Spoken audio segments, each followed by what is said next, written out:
24 વર્ષ પહેલાનું ગુજરાત અને 24 વર્ષ પહેલાના નરેન્દ્રભાઈ મોદી. આપણે ત્યાં પર્સનલ હાઇજીન પર ધ્યાન કેન્દ્રિત કરવામાં આવ્યું. સ્વચ્છતા એક જવાબદારી હોય, જન ભાગીદારીથી સફાઈ, નિર્મળ ગુજરાત બનાવવાનો સંકલ્પ. 24 વર્ષ પહેલાનો એક સંકલ્પ, 24 વર્ષ પહેલાની એક શપથ.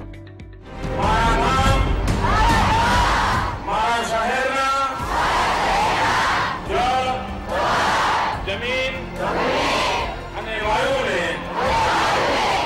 સ્વચ્છ રાખવા પૂરતો પ્રયત્ન કરી. આપણા માનનીય પ્રધાનમંત્રી શ્રી નરેન્દ્રભાઈ મોદી જ્યારે ગુજરાતના મુખ્યમંત્રી હતા ત્યારથી સ્વચ્છતાને તેમણે પોતાની એક આદત બનાવી દીધી અને આ આદતને બનાવી દીધું આંદોલન. ગુજરાતે જોયું છે નદીઓને સાફ થતા, ઘર ઘરમાં શૌચાલય બનતા. ગુજરાતે જોઈ છે ગંદકીની હાર અને સ્વાસ્થ્યની જીત. 2014 અને દેશને મળ્યું નરેન્દ્રભાઈ મોદીનું નેતૃત્વ. ત્યારનું નિર્મળ ગુજરાત બન્યું અત્યારનું સ્વચ્છ ભારત મિશન. स्वच्छ भारत का इरादा कर लिया हमने देश से अपने ये वादा कर लिया हमने. ત્યારનું શહેરી વિકાસ બન્યું આજનું અમૃત. પદ બદલાયું પણ ઇરાદાઓ નહીં, સ્થળ બદલાયું પણ નિયત નહીં, અને આજ નિયતે લીધું નીતિનું સ્થાન. સ્વચ્છતા ત્યાં પ્રભુતા એ રાષ્ટ્રપિતા મહાત્મા ગાંધીજીનો જીવન મંત્ર હતો.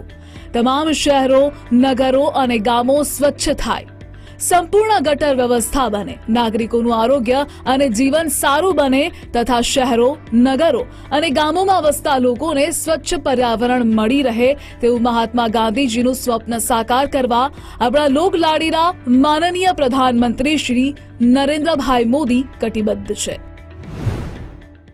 गांधी जी की स्वीकार्यता और लोकप्रियता देश काल और परिस्थिति से परे है. इसकी एक बड़ी वजह है सामान्य माध्यमों से अभूतपूर्व परिवर्तन लाने की उनकी क्षमता. क्या दुनिया में कोई सोच सकता था कि एक बेहद शक्तिशाली सत्ता तंत्र से मुक्ति का रास्ता स्वच्छता में भी हो सकता है. गांधी जी ने ना सिर्फ इसके बारे में सोचा बल्कि इसको आजादी की भावना से जोड़ा, इसे जन आंदोलन बना दिया. साथियों, गांधी जी कहते थे कि स्वराज सिर्फ साहसी और स्वच्छ जन ही ला सकते हैं. स्वच्छता और स्वराज के बीच के रिश्ते को गांधी जी इसलिए इस रिश्ते के प्रति बड़े आश्वस्त थे क्योंकि उन्हें विश्वास था कि गंदगी अगर सबसे ज्यादा नुकसान किसी का करती है तो हमारे गरीब भाई बहनों का करती हैं, गरीब परिवारों का करती हैं. સ્વચ્છતા હી સેવા અભિયાન અંતર્ગત આપણા મૃદુ અને મક્કમ એવા મુખ્યમંત્રી શ્રી ભૂપેન્દ્રભાઈ પટેલ અને આપણા ઉપમુખ્યમંત્રી શ્રી હર્ષભાઈ સંઘવી ગુજરાતને ક્લીન અને સ્વચ્છ રાખવા કટિબદ્ધ છે. આપણા માનનીય લોકલાડીના મુખ્યમંત્રી શ્રી ભૂપેન્દ્રભાઈ પટેલે સ્વચ્છતા હી સેવા અંતર્ગત અમદાવાદમાં શ્રી ભદ્રકાળી મંદિરના પ્રાંગણમાં સાફ સફાઈમાં કાર્યમાં જોડાઈને શ્રમદાન કર્યું. આ અવસરે ઘણી વિદ્યાર્થીનીઓએ સ્વચ્છતા અંગે ચિત્રો તૈયાર કર્યા હતા તે નિહાળ્યા અને સ્વચ્છતાનો સંદેશો જન જન સુધી પહોંચાડવાનો અનુરોધ કર્યો. સ્વચ્છતા હી સેવા અંગે આપણા મુખ્યમંત્રી ભૂપેન્દ્રભાઈ પટેલ શું કહી રહ્યા છે તે સાંભળીએ. સ્વચ્છતા હી સેવા આપણે બધા જ કાર્યક્રમ અને કાર્યક્રમ જ્યારે હોય ત્યારે બધા એના મગજમાં સ્વચ્છતા આવે કે ભાઈ આપણે જ્યારે કાર્યક્રમ કરતા હોય ત્યારે બધા સાથે જોડાઈ જઈએ, પણ આપણો સ્વભાવ એ સ્વચ્છતામય બની જાય એના ઉપર માન્ય નરેન્દ્રભાઈએ ભાર મૂક્યો.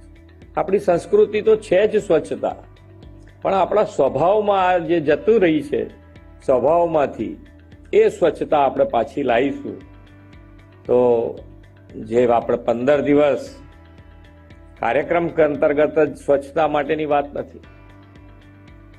જે આજે સ્વચ્છતા છે એવી 12 મહિના સ્વચ્છતા રહે, એના માટેનો આપણે સૌએ પ્રયત્ન કરવાનો.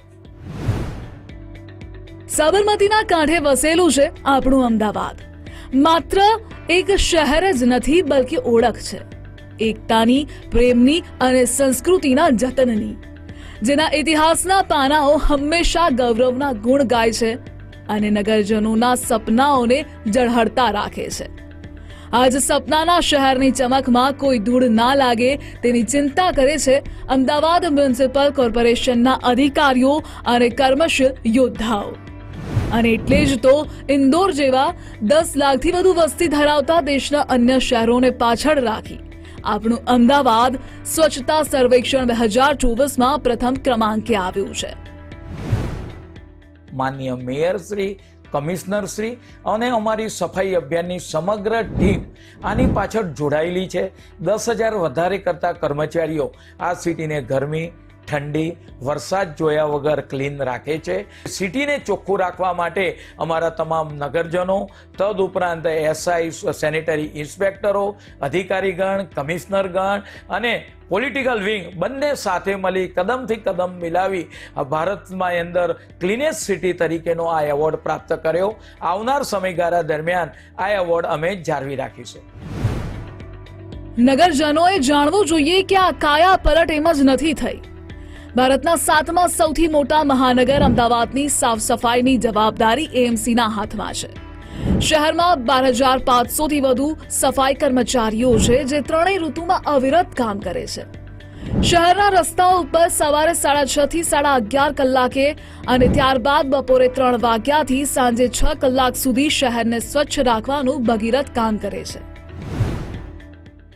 શહેરમાં સ્વચ્છતાનું તમામ જે ખરેખર ક્રેડિટ છે એ સફાઈ કામદારોને જાય છે. સફાઈ કામદારો ખૂબ સારી રીતે કામગીરી કરી રહ્યા છે. સફાઈ કામદારોને પ્રોત્સાહિત કરવા માટે અલગ અલગ ઇન્સેન્ટિવાઇઝેશન અને ડિસઇન્સેન્ટિવાઇઝેશનનું પોલિસી જે છે એએમસીમાં કાર્યરત છે, જેના કારણે તમામ સ્વચ્છતાના જે બ્યુરો છે એ ખૂબ સારી રીતે અમદાવાદમાં કામગીરી કરી રહ્યા છે. સ્વચ્છતાને કારણે આપણે ફર્સ્ટ નંબર આવ્યો છે અને એનું શ્રેય આપણા તમામ સફાઈ કર્મચારીઓને જાય, કારણ કે તેઓ રાત અને દિવસ આપણા અમદાવાદ શહેરના તમામ રસ્તાઓ ચોખ્ખા રાખે છે. વધુમાં વધુ સારી રીતે જો સ્વચ્છતાની બાજુ ધ્યાન આપીએ તો કોર્પોરેશન દ્વારા સૂકો કચરો અને ભીનો કચરો એમ 2 વેસ્ટ પેપર બાસ્કેટ આપવામાં આવેલી છે. અને આ શરૂઆત ક્યાંથી થઈ તો કોર્પોરેશન દ્વારા દરેકને દરેક ઘરમાં આ વેસ્ટ પેપર બાસ્કેટ આપવામાં આવી અને તેના દ્વારા ઘરેથી સૂકો અને ભીનો કચરો અલગ અલગ કરવામાં આવ્યો છે. એ કારણે આપણે અમદાવાદ શહેરમાંથી એક મહાન અભિયાન ચલાવ્યું અને પૂરા ઇન્ડિયામાં અમદાવાદ કોર્પોરેશનનો દ્વારા જે થયેલ કામગીરીમાં આપણે ફર્સ્ટ નંબર લાવ્યા છે. स्वच्छ भारत का इरादा इरादा कर लिया हमने देश से अपने ये वादा कर लिया हमने. મહત્વનું છે કે આપણા અમદાવાદમાં દૈનિક 4,000 મેટ્રિક ટન ઘન કચરો એકત્ર થાય છે. દિવસ દરમિયાન શહેરના તમામ વિસ્તારોમાં એએમસીની ડોર ટુ ડમ્પની ગાડીઓ ફરે છે અને આ તમામ કચરો એકત્ર કરી ટ્રાન્સફર સ્ટેશન સુધી લઈ પ્રોસેસિંગ પ્લાન્ટ સુધી લઈ જાય છે. સફાઈ કર્મચારીઓ આ કચરાની સાથે સાથે જ સીવેજ વોટર એટલે કે ડ્રેનેજનો જે કચરો હોય છે તેને પણ સાફ કરે છે. વધુમાં અલગ અલગ જગ્યાઓ પર એસટીપી પ્લાન્ટ લગાવીને તે પાણીને શુદ્ધ કરવામાં આવે છે, જેથી એ પાણીનો ઉપયોગ અલગ અલગ જગ્યાઓ પર કરી શકાય. આ સાથે જ શહેરમાં RRR કે રિડ્યુસ, રીયુઝ, રિસાયકલ આ વાન પણ લોન્ચ કરવામાં આવી છે, જે શહેરીજનોના ઘરે ઘરે આ પ્રકારે કચરો એકત્ર કરે છે, જેમાં જૂના કપડાં, જૂના ઇલેક્ટ્રોનિક સામાન સહિતની અલગ અલગ વસ્તુઓ એકત્ર કરે છે. આખા શહેરને સ્વચ્છ રાખવા માટે અમદાવાદ મ્યુનિસિપલ કોર્પોરેશન દ્વારા ઘણા બધા સ્ટેપ્સ લેવામાં આવી રહ્યા છે. સૌથી અગત્યનું વસ્તુ એ છે કે અમદાવાદમાં આપણે વેસ્ટ તરીકે નથી જોતા, પણ વેસ્ટમાંથી કંચન કેવી રીતે મળે, વેસ્ટથી વેલ્થ કેવી રીતે થાય, એના માટે સતત અમદાવાદ મ્યુનિસિપલ કોર્પોરેશન પ્રયત્નશીલ હોય છે. એના ભાગરૂપે RRR કોન્સેપ્ટના આધારિત વેસ્ટ મેનેજમેન્ટ પ્રેક્ટિસીસ એડોપ્ટ કરવામાં આવે છે. પર્ટિક્યુલરલી રિડ્યુસ, રીયુઝ એન્ડ રિસાયકલનું જે બાબત છે એમાં શહેરમાં 25 જેટલા RRR સેન્ટર ફિક્સ્ડ અને 7 જેટલા મોબાઈલ RRR સેન્ટર્સ કાર્યાન્વિત છે, જેનાથી કોઈ પણ વસ્તુ શહેરમાં એ ડમ્પ સાઇટ પર ના જાય અને એમાંથી કંઈ ના કંઈ ઉપયોગ થાય એ રીતે કાર્યવાહી કરવામાં આવે છે. સૌથી પહેલાં તો હું કેન્દ્ર સરકારમાં આપણા PM સાહેબનો આભાર માનીશ, જેમણે આ પહેલ કરી કે SBM કાર્યક્રમ ચાલુ કર્યો. SBM કાર્યક્રમના કારણે સેગ્રિગેશન કચરાનું જે રીતે નિકાલ થાય છે, કચરાનું જે રીતે લોકોમાં દ્રષ્ટિકોણ બદલાઈ ગયો છે. પહેલાં કચરો એટલે ખાલી કચરો જ હતો કે કચરા સાફ કરવાવાળા વ્યક્તિને બી એટલું ધ્યાન ના મળે, એટલું અટેન્શન ના મળે, ખાલી બસ કે કચરો સાફ કરે છે. બટ અત્યારે તો શું છે કે સરકારે એટલી જનજાગૃતિ આપી છે, એટલી લોકોની માનસિકતા બદલી કાઢી છે, એટલા જોઈએ તો આપણે કાર્યક્રમો કરે છે, લોકોમાં જાગૃતિ માટે નાના મોટા નાટકો કરે છે, મોટી મોટી સંસ્થાઓ પણ SBMમાં જોડાય છે, જેના કારણે દરેક વ્યક્તિને એક સામાન્ય કેળાની છાલ પણ રોડ પર નાખવી હોય ને તો વિચાર કરવો પડશે કે હશે કે SBM કાર્યક્રમ ચાલે છે, કોઈ કોર્પોરેશનના અધિકારી આવશે તો આપણે એના વિશે આપણે સમજાવશે, અથવા તો જો નહીં માનીએ તો એના માટે આપણે દંડ પણ ભોગવવા માટે તૈયાર રહેવું પડશે. એટલે સૌથી પહેલાં તો આપણા કેન્દ્ર સરકાર, સ્ટેટ સરકાર, એના ઉપર મને ગર્વ છે કે SBM કાર્યક્રમને લોકોના સુધી દરેક બાળકથી લઈને તો મોટા વૃદ્ધોથી લઈને તો સ્ત્રીઓ પુરુષોમાં દરેકના મગજમાં બેસાડી દીધું છે કે ભાઈ આપણું શહેર આપણું સ્વચ્છ શહેર રાખવું પડશે. અને મને એ વાતનો બહુ જ ગૌરવ છે કે અમદાવાદ શહેરનો SBM રિગાર્ડિંગ જે પહેલો નંબર આવ્યો છે તે બદલ મને, મારા સફાઈ કામદારોને તથા અમારા સ્ટાફ જે છે, અમારા સાહેબોને બધાને બહુ ખૂબ જ ગર્વ છે. અમે જે પહેલો નંબર આવ્યો એ અંતર્ગત જેવી રીતે દિવાળી કેવી રીતે મનાય છે એવી રીતે તેની ઉજવણી અમે કરી છે. આ બદલ હું મારા મ્યુનિસિપલ કમિશનર સાહેબ, CM સાહેબ, પ્રધાનમંત્રી સાહેબ તેઓનો ખૂબ ખૂબ આભાર માનું છું. હું નવરંગપુરા વોર્ડમાં સફાઈ કર્મચારી તરીકે કામ કરું છું. અમદાવાદનો પહેલો નંબર આવ્યો તો અમને અમદાવાદ શહેર પર ખૂબ ગર્વ છે.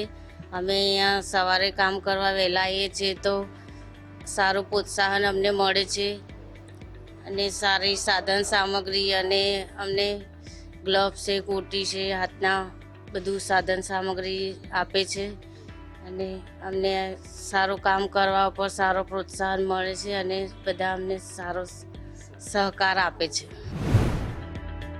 અમદાવાદ શહેરના મંદિરોમાં એકત્ર થતો કચરો પણ ખાસ વૈકલ્પની મદદથી એકત્ર કરવામાં આવે છે. જે કચરાની મદદથી અગરબત્તી, દીવા સહિતની પવિત્ર વસ્તુઓ બનાવવામાં આવે છે. આ વાન શહેરના મુખ્ય મંદિરોમાંથી દૈનિક જે ફૂલ એકત્ર થાય છે તે એકત્ર કરી તેને પ્રોસેસ કરે છે.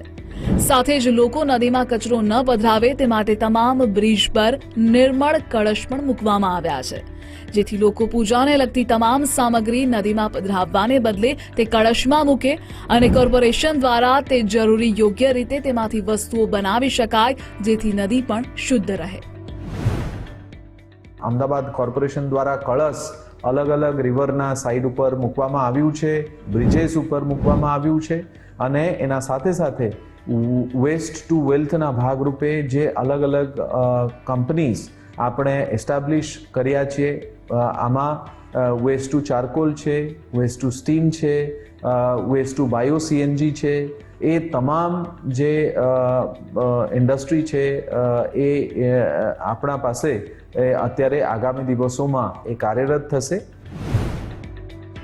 આ ઉપરાંત સાબરમતી નદીની સફાઈ માટે અદ્યતન ટેકનોલોજીવાળા ટ્રેશ સ્કીમર મશીન મૂકવામાં આવ્યા છે. શહેરમાં ન્યુસન્સ કરતા ઇસમો અને એકમોને ઓનલાઈન ચલન કાર્યવાહી પારદર્શિતા સુનિશ્ચિત કરે છે. स्वच्छ भारत का इरादा कर लिया हमने देश से अपने ये वादा कर लिया हमने. અમદાવાદ શહેરમાં દરરોજ અનેક જગ્યાઓ પર કન્સ્ટ્રક્શનનું કામ થતું હોય છે, તેમજ અનેક જગ્યાઓ પર કન્સ્ટ્રક્શનનો વેસ્ટ પણ નીકળતો આપણે જોયો છે. ત્યારે સૌના મનમાં એક સવાલ એ થતો હશે કે આ વેસ્ટનું શું કરવામાં આવે છે. જણાવીએ કે અમદાવાદ મ્યુનિસિપલ કોર્પોરેશન દ્વારા આ તમામ વેસ્ટને પ્લાન્ટમાં મોકલવામાં આવે. અમદાવાદમાં એકત્ર થતો તમામ કન્સ્ટ્રક્શન વેસ્ટ પીપળજ નજીક આવેલા વેસ્ટ ટુ એનર્જી પ્લાન્ટમાં મોકલવામાં આવે છે, જ્યાં તેને ક્રશર મશીનથી ક્રશ કરી જરૂરી પદાર્થો તેમજ પાણી મિક્સ કરવામાં આવે, જેનાથી ચોક્કસ આકાર લેવામાં તે મદદરૂપ થઈ શકે અને એ પ્રકારે બ્લોક તૈયાર કરવામાં આવે છે. જે પ્રકારે પેવર બ્લોક તેમજ કુંડા પણ તૈયાર કરવામાં આવે છે, જેથી શહેરમાં એકત્ર થતા કન્સ્ટ્રક્શન વેસ્ટનો ઉપયોગ કરી વેસ્ટમાંથી બેસ્ટ વસ્તુ તૈયાર કરાય છે. શહેરના જેટલા પણ કન્સ્ટ્રક્શન અને ડિમોલિશન વેસ્ટ છે એના પ્રોસેસિંગ કરીને શહેરમાં ખાસ કરીને મોટામાં મોટા જે આપણું કામ થાય છે એમાં પેવર બ્લોક હોય, એમાં પેવમેન્ટમાં કામમાં લાગે એવા વસ્તુ હોય, એ પણ એને ઉપયોગ કરવામાં આવે છે. અત્યારે આપણા પાસે જે પ્રોસેસિંગ પ્લાન્ટ્સ છે એ પ્રોસેસિંગ પ્લાન્ટ્સ ખૂબ સારી રીતે અને ખૂબ ઉચ્ચ જે ક્વોલિટીમાં કામ કરવા માટે આપણા પાસે મટીરિયલ રિકવરી ફેસિલિટી છે, અને એ જે મટીરિયલ રિકવરી ફેસિલિટી છે એ સંપૂર્ણ ઓટોમેટિક હોય છે, અને એનાથી અલગ અલગ મટીરિયલ અલગ અલગ રીતે સેગ્રીગેટ થયા પછી એના ઉપરથી આપણે પ્રોસેસિંગ કરીએ છીએ. અમદાવાદ શહેરના પીપળજ નજીક પબ્લિક પ્રાઇવેટ પાર્ટનરશિપના ધોરણે વેસ્ટ ટુ એનર્જી પ્લાન્ટ 1 વર્ષ પહેલા શરૂ કરવામાં આવ્યો હતો. આ વેસ્ટ ટુ એનર્જી પ્લાન્ટનું લોકાર્પણ કેન્દ્રીય ગૃહ અને સહકાર મંત્રી અમિતભાઈ શાહ તેમજ ગુજરાત રાજ્યના મુખ્યમંત્રી ભૂપેન્દ્રભાઈ પટેલની ઉપસ્થિતિમાં કરવામાં આવ્યું. અમદાવાદ કોર્પોરેશન દ્વારા શહેરમાંથી દરરોજ નીકળતા હજારો મેટ્રિક ટન કચરો પિરાણા ખાતે ડમ્પ કરવામાં આવતો, પરંતુ હવે આ કચરાનો નિકાલ કરી કોર્પોરેશને એક નવી સિદ્ધિ હાંસલ કરી, જે કચરામાંથી વીજળી ઉત્પન્ન કરવાનું કામ કરે છે. અમદાવાદના પીપળજ ખાતે પબ્લિક પ્રાઇવેટ પાર્ટનરશિપ ધોરણે Jindal urban waste management limited અને એએમસી સાથે મળી દૈનિક 1000 મેટ્રિક ટનનો નિકાલ કરી 15 મેગાવોટ વીજળીને ઉત્પન્ન કરે છે. પ્લાન્ટમાં મ્યુનિસિપલ કોર્પોરેશનના વેસ્ટને RDF base Martin reverse grate firing ટેકનોલોજીની મદદથી બોઇલરમાં નાખીને 65 ટીપીએચ સ્ટીમ જનરેટ કરવામાં આવે છે, અને આ સ્ટીમ વડે ટર્બાઇન મારફતે 15 મેગાવોટ પ્રતિ કલાક વીજળી ઉત્પન્ન કરાય છે, જે પાવર ગ્રીડમાં સપ્લાય થાય છે. આ સંપૂર્ણ પ્રક્રિયા દરમિયાન ઉત્પાદન થતા ધુમાડાને પણ ફિલ્ટર કરવામાં આવે છે, જેથી બહાર નીકળતા ધુમાડામાં કોઈ જોખમ રહે નહીં. સાથે જ પ્લાન્ટમાં વપરાતું પાણી પણ વેસ્ટમાંથી વાપરવામાં આવે, અને એટલે જ કોર્પોરેશનમાં જે સીવેજ વોટર આવે છે તે પાણીનો આ પ્લાન્ટમાં ઉપયોગ કરવામાં આવે છે. અહીં ટર્બાઇનમાં અને કુલિંગ ટાવરમાં પણ આ જ પાણીનો ઉપયોગ કરાય છે. સાથે જ આ પ્લાન્ટમાંથી ઉત્પાદન થતી વીજળીને ગુજરાત ઉર્જા વિકાસ નિગમ સુધી પહોંચાડવામાં આવે છે. સમગ્ર પ્લાન્ટને 375 કરોડના ખર્ચે તૈયાર કરવામાં આવ્યો હતો, જેની મદદથી હવે આ પ્લાન્ટ શહેરમાં કચરાનો તો નિકાલ કરી જ રહ્યો છે, પરંતુ વીજળીનો પણ ઉત્પાદન કરવામાં મદદરૂપ બની રહ્યો છે. સમગ્ર શહેરમાંથી દૈનિક 4000 મેટ્રિક ટન જેટલો કચરો ભેગો થાય છે, જેમાંથી 25% આસપાસ કચરામાંથી વીજળી ઉત્પન્ન થાય છે. આપણા જે પહેલા પિરાણા જે ડમ્પ સાઇટ હતા એ ખૂબ ઊંચા અને એ તમામને દેખાતું હતું. પિરાણા ડમ્પ સાઇટને એના જે ઇનર્ટ મટીરિયલ્સ છે એ ઇનર્ટ મટીરિયલ્સમાંથી આપણે રોડ, હાઈવેઝ, એક્સપ્રેસ વેઝ જે છે એ બનાવવામાં આવી રહ્યા છે, અને કોઈ પણ ઇનર્ટ મટીરિયલ જે છે વેસ્ટ ના જાય અને ડમ્પ સાઇટમાં ના રહે એ પ્રકારે કાર્યવાહી કરવામાં આવી રહ્યા છે. સૌથી અગત્યનું વાત એ કહેવા માંગુ છું કે પિરાણા જે સૌથી કચરામય અને સૌથી ડર્ટીએસ્ટ પ્લેસ હતા, એ પિરાણાને આપણે વેસ્ટ ટુ વન્ડર પાર્કના અત્યારે પ્લાનિંગ કરીને એમાંથી કેવી રીતે તમામ આખા ભારતમાં એ એક દર્શનીય સ્થાન બને અને લોકોને ખૂબ મજા આવે કે વેસ્ટમાંથી વેલ્થ અલગ અલગ કેવી રીતે જનરેટ થાય છે. એ ચાહે એનર્જી હોય, કોલ હોય, ઇનર્ટ મટીરિયલ્સ હોય, પેવિંગ મટીરિયલ્સ હોય, કન્સ્ટ્રક્શન મટીરિયલ્સ હોય, એ તમામ કેવી રીતે બને છે એ એક ઉત્તમ ઉદાહરણ બનશે, જેનાથી આખા જે વેસ્ટનું જે ચેલેન્જ છે એ આપણે કેવી રીતે અડોપ્ટ કરીએ છીએ, કેવી રીતે આપણા અમદાવાદ મ્યુનિસિપલ કોર્પોરેશનનું બેસ્ટ પ્રેક્ટિસીસ છે એ એના આધારિત ખૂબ સારું એક ઉદાહરણ બની શકે એવું અભ્યર્થના છે. અમદાવાદની અંદર આવેલા પિરાણા ડમ્પિંગ સાઇટ જે કચરાના પર્વત તરીકે ઓળખાતો એક વિસ્તાર હતો, ત્યાંથી નીકળવું પણ લોકો માટે અસહ્ય હતું. અત્યારે હાલ અમદાવાદ મ્યુનિસિપલ કોર્પોરેશનના પ્રયત્ન થકી એ કચરાના પર્વતો, એ કચરાના ઢગલાઓ ખસેડી દેવામાં આવ્યા છે અને ત્યાંથી એને રિસાયકલિંગ કરીને તેમાંથી પ્લાસ્ટિક બનાવવાની કામગીરી કરવામાં આવે છે, તેમાંથી રોડ અને રસ્તા બનાવવાની કામગીરી કરવામાં આવે છે તથા તેમાંથી કોલસો પણ, એનર્જી પણ ઉત્પન્ન કરવાની પ્રક્રિયા કરવામાં આવે છે અને કોર્પોરેશનના આ પ્રયાસને કારણે અમદાવાદ સ્વચ્છતાની અંદર નંબર 1નું સ્થાન પામ્યું છે. આજે અમદાવાદ મ્યુનિસિપલ કોર્પોરેશન સ્વચ્છતા અભિયાન માટે પીરાણાના કચરાના ઢગલા થકી પહેલાં 1995થી 2000 સુધી બહુ હાલત ખરાબ હતી. કોઈ પણ વાહન વ્યવહાર નીકળે તો પણ કચરાનો ઢગલો આવે, લોકો નાક દબાઈને કે અમદાવાદ એક પ્રખ્યાત થઈ ગયું કે પીરાણા આવી ગયું અને સાબરમતી નદીના કિનારે જ હતું. હવે મ્યુનિસિપાલિટી સ્વચ્છતા અભિયાનનો કાર્યક્રમ રાખ્યો, એમાંથી રિસાયકલિંગ કરીને લોકોને ખાતર બનાવે છે, એમાંથી બાકડા બનાવે છે.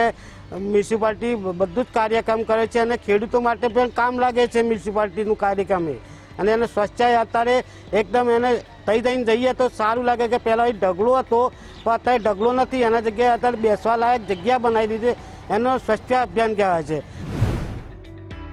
સ્વચ્છતા પ્રત્યે જાગૃતિ લાવવાના હેતુથી વિવિધ જનજાગૃતિ કાર્યક્રમો હાથ ધરવામાં આવેલ છે, જેમાં ગ્રીન સ્વચ્છ સોસાયટી લીગ હેઠળ 6000થી વધારે સોસાયટીઓને આવરી લઈ વોર્ડ, ઝોન અને શહેર કક્ષાએ કરેલ સ્પર્ધાત્મક હરીફાઈ મુખ્ય પરિબળ બની.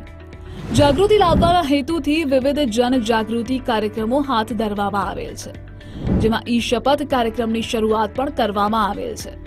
આ કાર્યક્રમ અંતર્ગત અત્યાર સુધીમાં 11 લાખથી વધારે નાગરિકો ડિજિટલ માધ્યમ દ્વારા શપથ લઈ ચૂક્યા છે, જે સ્વચ્છતા અને પર્યાવરણ સંરક્ષણ માટે એએમસીના પ્રયાસોને મજબૂતી આપે છે.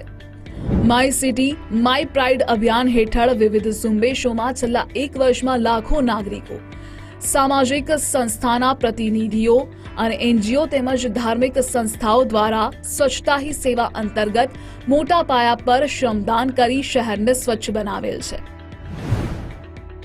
તો ચાલો સૌ નગરજનો એક પ્રતિજ્ઞા લઈએ કે સૌ કોઈ ઘરમાંથી સૂકો અને ભીનો કચરો અલગ કરીને આપીએ, જાહેર સ્થળે કચરો ન ફેંકવો અને સ્વચ્છતા જાળવવા માટે અન્યને પ્રેરિત કરવા જોઈએ. સાથે જ સફાઈ કામદારોના પરિશ્રમનું સન્માન કરી તેમને સહકાર આપવો જોઈએ. મારું શહેર મારી જવાબદારીના સિદ્ધાંતને સમજીને આપણે એક સ્વચ્છ, આરોગ્યદાયક અને ગૌરવભર્યું અમદાવાદ બનાવી શકીએ, જ્યાં સફાઈ ફક્ત અભિયાન નહીં પરંતુ એક સંસ્કાર બને.